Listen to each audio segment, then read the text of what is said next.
This video we are going to finish our walk cycle animation, polishing the arms. If you want to track your arcs on the arm, I suggest you track the tweaker controller of the elbow. Then we can select our arm controller and we can isolate the rotation channels. For the whole chain down to the fingers, we will only be playing with rotation channels from now on. The most influential channel for the rotation of the arm in our swinging motion is the Z quaternion rotation.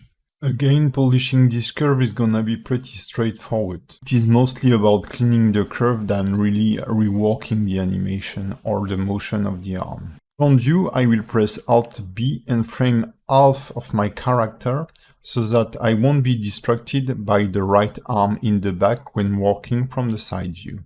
The idea is to make sure that we hold a bit the arm forward and backward when it reaches its extreme.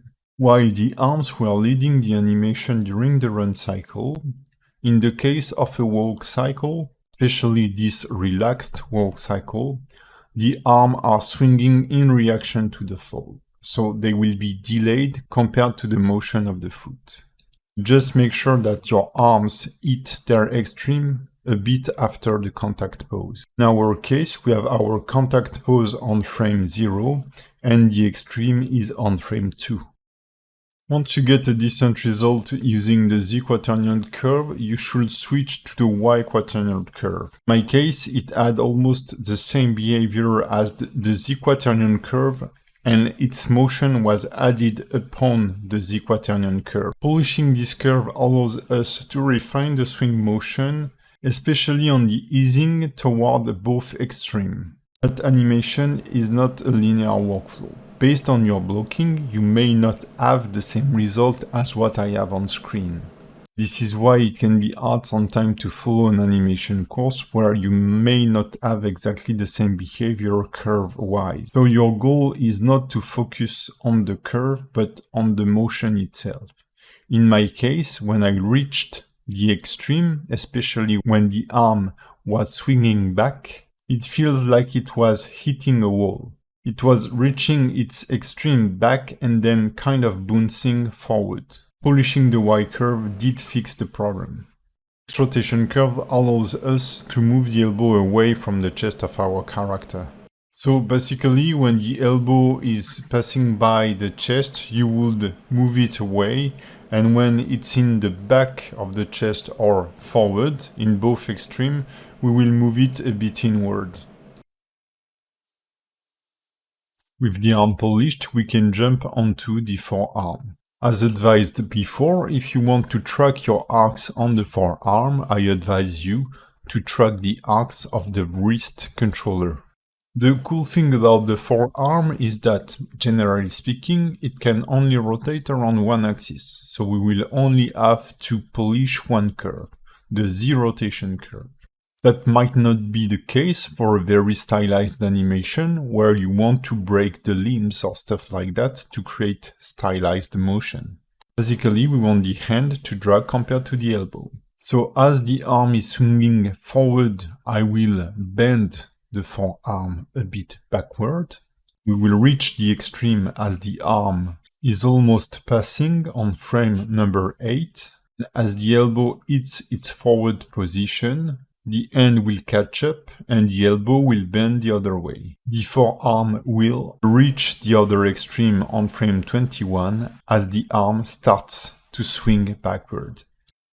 It's pretty easy to polish this curve and you should have something quite similar to mine. It might be offset in time depending on the timing of your walk cycle, and also depending on the amount of rotation you are inputting, the amount of dragging you're inputting too. The more the hand is dragging, the more the forearm will look loose, and the more your walk cycle will feel relaxed. From there we can jump into polishing the hands. It's gonna be exactly the same process, but this time on multiple axes. Polishing the hand rotation won't be a difficult task. I'm first trying to figure out which channel does what, and I will start by polishing the Z channel. Orientate the hand forward or backward. So from our side view, this is the first most influential channel. The goal is to make the hand rotate with a bit of delay compared to the forearm. One major mistake you should avoid is to bend the hand too much backward. Try it yourself and rotate your own hand along this axis. You will see that when it comes to rotating the hand backward, you are pretty limited in the range of rotation you can reach. And it's even worse the other way. So don't overdo this backward and forward rotation. Regarding the X-quaternion rotation, the inward and outward rotation or orientation of the hand, the motion range is not really a problem. From the front view, whenever the arm is swinging outward, I make sure to make the hand drag a bit by rotating it inward. And as the arm swings inward, I make sure to rotate the hand a bit backward toward the outside. Note that I have a bit of clipping on my model. During the passing pose, the thumb is crossing the thigh and cut the mesh. So I will have to slightly open the arms during the passing pose by pushing the X curve. So while the motion may feel good, I need to fix a bit this kind of problem. So I will increase the X rotation amplitude of the arm so that it moves a bit more away from the thigh, and I will also slightly offset my X curve for the hand so that I also move the hand away from the thigh. Don't forget to check your animation from every angle, so animate from the side view, front view and back view, and often turn around your character. You should also check your animation in perspective mode, not only in orthographic mode. After that, I worked a bit on the Y rotation curve, which makes the hand twist. There is not that much twisting in this walk animation, but still it's important to polish it so that we have a smooth movement. I've also worked on the W quaternion rotation curve. The idea is not that it will influence that much the pose of our character or the motion of the hand, but I just want to make sure that it flows perfectly and that it blends from one cycle to the other.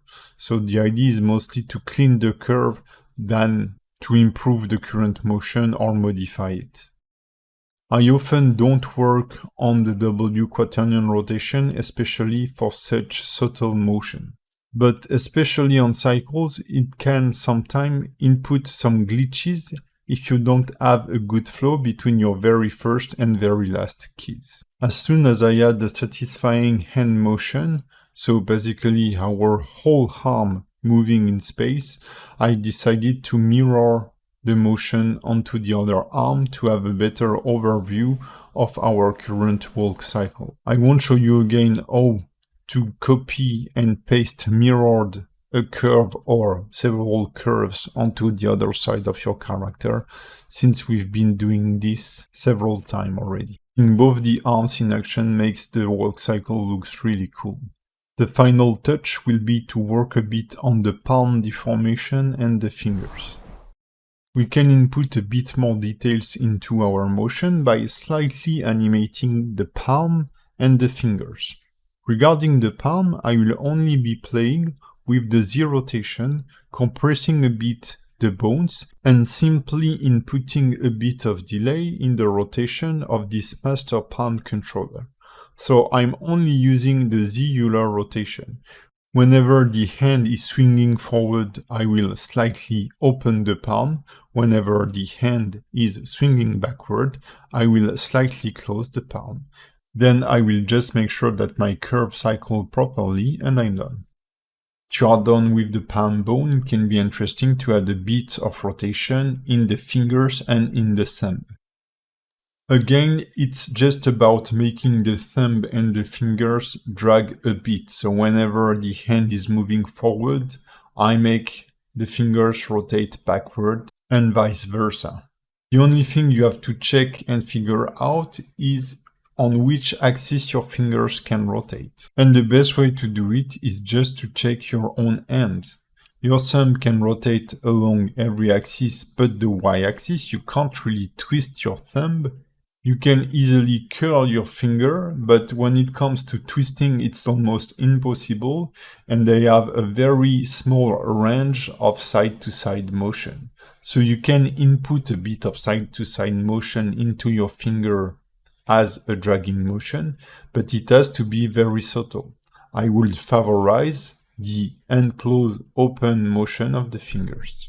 Since there is not that much to explain about animating the fingers for this walk cycle, I will let you with a bit of music to finish this little time lapse and have our whole walk cycle done. See you in the next chapter where we will learn how to create appealing and convincing poses.